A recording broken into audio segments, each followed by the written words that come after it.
So today we're going to do something a little different, and it's a little experimental. We're still going to go into the healing sanctuary and all that, but one of the rules of my work is to do a spinning meditation whenever there's strong images or whether there's strong emotions. And when I work privately with my clients, I often go into the authentic, in the present moment, emotional content of their lives and show them how to use that energy to transform it. So this is an experiment to see if I can give you a taste of that in a group format, which is a little bit of a challenge since we're not all feeling the same things right now. But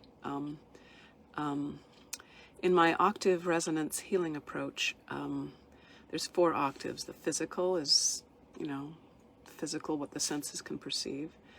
The life force is like the chi layer. It's what as an acupuncturist, I worked on for 35 years, manipulating.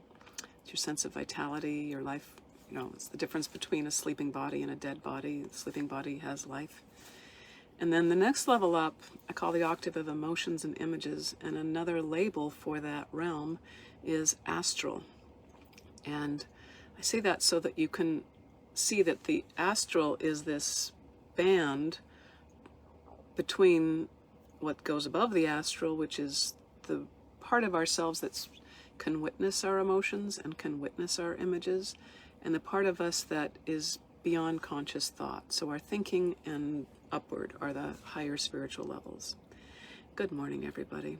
And the life force level is also a band that it's a metaphor for getting something that's from the thought, like a desire, like for healing, down through the layers, down into the physical, where somebody could, for example, take a PET scan and see that the cancer is gone. So, we're going to work on the astral today, which is what we work on every week, but in a different way. So on the lower level of the astral is emotions. And emotions actually take time, and they're kind of connected to your life force in your body. You actually have to create serotonin or dopamine or one of these other neurotransmitters in order to have an emotion. So you can't have a billion emotions all at once. You can be torn and be overwhelmed, but you can't focus on more than one emotion at a time. The same thing with images. You can only focus on one image, but you can actually, if you were to have a near-death experience, it's very common for people to feel like they saw their whole life pass before them in a blink of an eye or a minute or two. So from that, I understand that images are not so much in time and feelings are. So one of the things we do every week here is we work with images and we spin. And that allows us to connect through this astral plane and then downward. And some of you actually have feelings in response to this guided visualization or just being present with the group that we do. And I would suggest that that's the healing going deeper. But today I'd like you to, I've been showing my private patients how to actually do healing work on themselves and use all sorts of things lower than the lower astral, the life force, and the physical to actually call in the spiritual. So hopefully this will work. So we're going to make anger soup. And so most of us have had anger at least one time in our life, either in the past, in the present, or in the future. Most of us know what it's like to be angry, frustrated, somebody let you down, you're angry that you got sick, you're angry that your loved one got sick, you're angry that whatever you're doing isn't working the way you think it should, you're just angry that somebody didn't clean out the dishwasher or take out the garbage, or somebody was not acting in their highest and it hurt you, and you're angry that you're angry. So there's lots of reasons for anger, and I don't want to give you problems that you don't have today. So if you're not angry today, that's okay.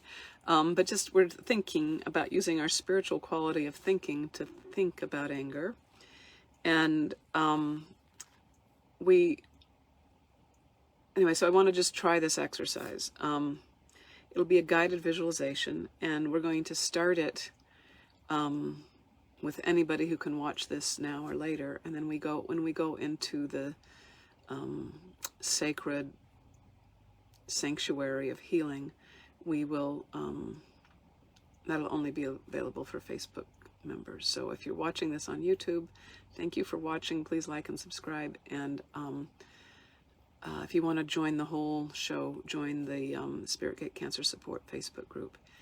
Boundaries are so important with these things, and even though anybody can join the Facebook group, the act of saying, okay, I'm in this group, actually enhances your healing, which is why I do it. I don't do it to make it hard. And I appreciate if not everybody knows Facebook, so we help each other. So if you want to join the group, you can do it. Reach out and somebody will help you if you don't know how. So let's talk a little bit more about anger. Is at some level, anger is just energy. Our judgments usually create it. We judge something as wrong or bad or hurtful. So that's, the impetus for anger is a judgment. But the energy of anger can destroy, and it can also nourish and support us.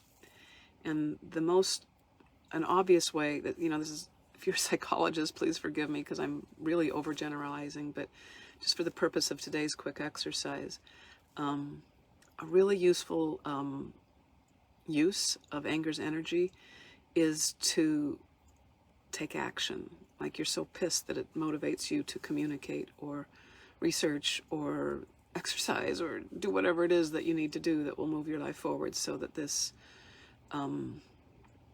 so that you can create something different. All right, good. So let's do this.